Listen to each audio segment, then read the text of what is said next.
1912 থেকে 13 সালে মা প্রভাবতী বসুকে চিঠি লিখেছিলেন তাঁর বিশ্ববরেণ্য পুত্র নেতাজি সুভাষচন্দ্র বসু।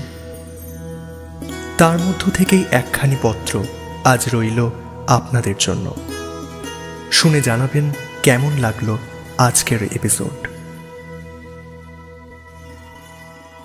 কটক থেকে লিখছেন নেতাজি সুভাষচন্দ্র বসু। পরম পূজনীয়া শ্রীমতী মাতা ঠাকুরানী, শ্রীচরণ কমলেশু মা, আজ নবমী, সুতরাং আপনি এখন দেশে দেবীর আরাধনায় নিমগ্ন আছেন। এবৎসর বোধহয় পূজা বেশি জাঁকজমকে সম্পন্ন হইবে, কিন্তু মা, জাঁকজমকে প্রয়োজন কি? যাহাকে আমরা ডাকি তাহাকে যদি প্রাণ খুলিয়া গদগদ কণ্ঠে ডাকিতে পারি, তাহা হইলে যথেষ্ট হইল। আর অধিক কি প্রয়োজন? যে পূজায় আমরা ভক্তিচন্দন ও প্রেম পুষ্প ব্যবহার করিতে পারি, তাহাই জগতের মধ্যে সর্বশ্রেষ্ঠ পূজা। জাঁকজমকের সম্মুখে ভক্তি পলায়ন করে। এবার একটা দুঃখ রহিয়া গেল, সেটা বড় বেশি দুঃখ, সাধারণ দুঃখ নহে।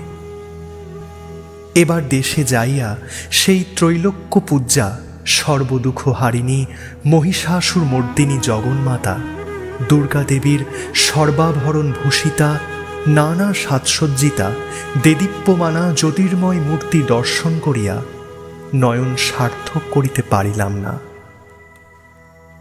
এবার পুরোহিত মহাশয়ের সেই মধুর পবিত্র মন্ত্রোচ্চারণ বা তাহার শঙ্খ ও ঘণ্টাধ্বনি কর্ণগোচর করিয়া শ্রবণ শক্তি চরিতার্থ করিতে পারিলাম না। এবার কুসুম চন্দন ও ধূপাদির পবিত্র গন্ধের দ্বারা নাসিকাদয়কে পবিত্র করিতে পারিলাম না। এবার একত্র বসিয়া দেবীর প্রসাদ ভক্ষণ করিয়া রসনেন্দ্রিয়কে পরিতৃপ্ত করিতে পারিলাম না।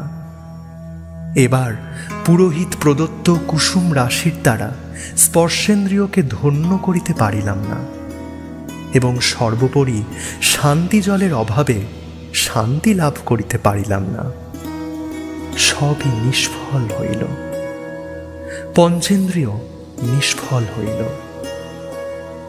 কিন্তু যদি দেবীর সর্বত্র বিরাজমানা অম্বরব্যাপিনী মূর্তি দেখিতে পাইতাম, তাহা হইলে মা সে দুঃখ ঘুচিত।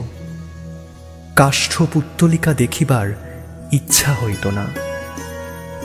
কিন্তু সে আনন্দ, সেইরূপ সৌভাগ্য কয়জনের কপালে ঘটিয়া থাকে?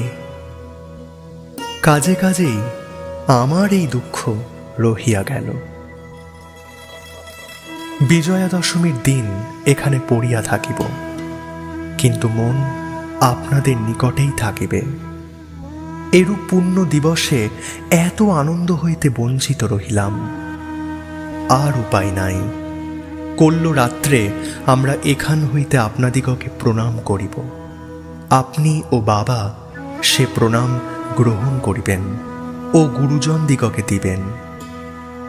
আমরা সকলে ভালো আছি, আশা করি আপনারা সকলে ভালো আছেন। আপনি আমার প্রণাম জানিবেন ও বাবাকে জানাইবেন। ইতি আপনার সেবক সুভাষ।